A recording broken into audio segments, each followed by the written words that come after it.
베드로후서 3장 1절에서 9절입니다. 살아계신 하나님의 말씀입니다. 우리 함께 하나님의 말씀을 고백드리겠습니다. 사랑하는 자들아, 내가 이제 이 둘째 편지를 너희에게 쓰노니 이 두 편지로 너희의 진실한 마음을 일깨워 생각나게 하여 곧 거룩한 선지자들이 예언한 말씀과 주 되신 구주께서 너희의 사도들로 말미암아 명하신 것을 기억하게 하려 하노라. 먼저 이것을 알지니 말세에 조롱하는 자들이 와서 자기의 정욕을 따라 행하며 조롱하여 이르되 주께서 강림하신다는 약속이 어디 있느냐. 조상들이 잔 후로부터 만물이 처음 창조될 때와 같이 그냥 있다 하니 이는 하늘이 옛적부터 있는 것과 땅이 물에서 나와 물로 성립된 것도 하나님의 말씀으로 된 것을 그들이 일부러 잊으려 함이로다. 이로 말미암아 그때에 세상은 물이 넘침으로 멸망하였으되 이제 하늘과 땅은 그 동일한 말씀으로 불사르기 위하여 보호하신 바 되어 경건하지 아니하는 사람들의 심판과 멸망의 날까지 보존하여 두신 것이라.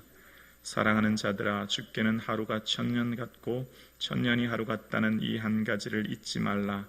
주의 약속은 어떤 이들이 더디다고 생각하는 것 같이 더딘 것이 아니라 오직 주께서는 너희를 대하여 오래 참으사 아무도 멸망하지 아니하고 다 회개하기에 이르기를 원하시느니라. 아멘. 하나님의 사랑하는 자들이요, 베드로의 사랑하는 성도님들을 향해 베드로는 권면하고 있습니다. 사랑하는 자들아 라고 시작하는 오늘 본문은 1절과 8절에 두 번 이렇게 권면의 말을 하고 있습니다. 둘째 편지, 그러니까 베드로 후서를 쓰고 있는 오늘의 내용은 진실한 마음을 일깨워서 생각나게 하기 위한 것이라는 겁니다. 진실한 마음을 일깨우는 이유는 구약의 말씀, 예언한 선지자들의 예언의 말씀과 신약의 예수님께서 사도들을 통하여서 하신 말씀을 기억하게 하기 위함이라는 거예요. 예수님의 말씀, 그러니까 결국은 말씀을 잘 기억나게 하기 위해서 편지를 쓰고 있다, 그렇게 얘기하는데요. 진실한 마음을 일깨워, 여기 일깨우다는 원어의 뜻은 일으키다는 뜻인데요. 정신이 들도록 확실하게 깨운다라는 의미가 표현이 담겨져 있습니다. 지금 이 편지를 통해 성도님들을 향해 정신이 들도록 깨우는 이유는 말씀을 명확하게 잊지 않도록 하기 위함이라는 거예요. 지금 시대적 배경이 어떻습니까? 외부로부터 그 네로 황제의 극심한 박해가 있어요. 우리 같으면 지금 어떻게 하면 이 박해를 이겨낼지에 대해서 많이 쓸 것 같은데 오히려 지금 베드로 후서는 거짓 선지자들인 이단에 대해서 굉장히 많이 시간을 할애하고 있거든요. 베드로가 생각할 때에 외부로 오는 이 로마의 박해도 문제였지만 어쩌면 베드로는 훨씬 더 심각하게 생각한 것이 이 내부로부터 이단이었다는 것을 생각합니다. 여러분, 이단은 얼마나 무서운지 몰라요. 이단은 영혼을 파괴합니다. 영혼의 노략자예요. 차라리 믿지 않은 사람은 돌아올 기회가 있고 믿지 않은 사람은 예수님의 복음을 전할 때 영접하지만 한번 이단에 빠진 사람은요, 돌아오기가 얼마나 어려운지 몰라요. 한번 이단에 빠지면 그들의 생각이 그 이단의 생각에 갇혀 있어서 돌아오기가 얼마나 어려울지 몰라요. 그리고 그 이단은 우리의 영혼을 멸망시킵니다. 얼마나 무서운지 몰라요. 그래서 우리가 그러한 것에 빠지지 않기 위해서 우리가 붙들어야 될 신앙의 표준은 오직 말씀인 줄로 믿습니다. 그래서 끊임없이 말씀을 붙들고 말씀을 잘 알고 말씀에 대한 깊이와 이해가 있어야 되는 거죠. 그래서 베드로는 우리가 생각할 때는 당장 외부의 박해로 인하여 재산과 생명을 잃어버리는 것이 정말 심각하잖아요. 근데 베드로는 내부로부터의 이단이 얼마나 무섭다는 걸 알기에 이 편지를 지금 쓰고 있는 거예요. 왜냐하면 지금 이때 당시 거짓 선지자들은 야, 재림 없다 라고 하면서 사람들이 조롱하기 시작한 겁니다. 예수님 부활하시고 한 70년 가까이 지나니까 사람들이 말합니다. 주님이 강림하신다고? 약속하셨다고? 야, 봐라, 세상은 모든 만물은 창조할 때부터 그대로 있는데 어디 예수님 재림하시냐? 라고 하면서 성도들을 막 조롱하면서 놀리기 시작하는 겁니다.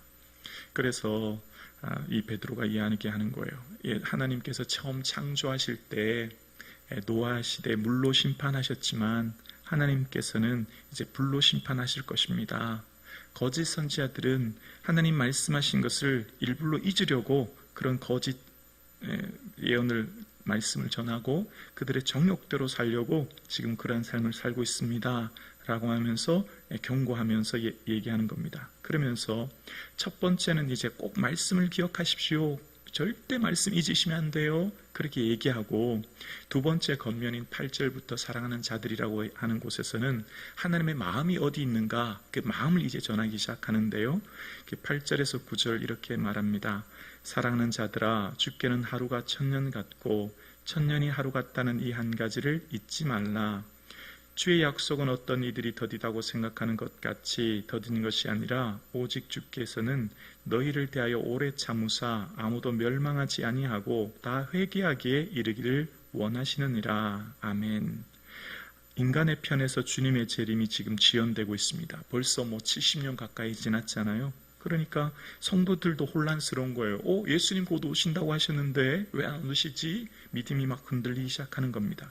그럴 때 베드로가 얘기하는 거죠. 하나님의 시간과 인간의 시간은 차이가 있습니다.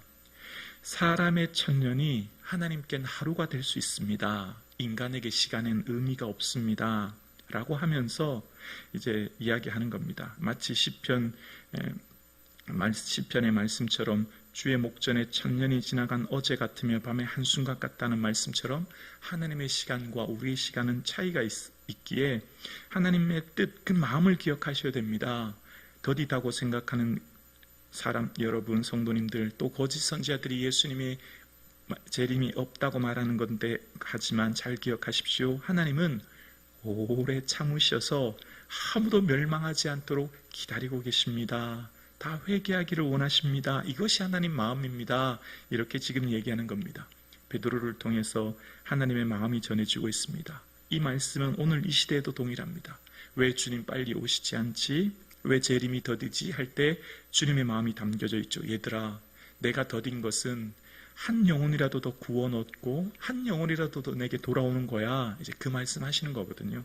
그러니까 주의 마음을 헤아리고 안다면 우리가 주님의 마음을 기억하고 우리도 주님의 복음을 전하는 삶을 살아야 되는 거죠.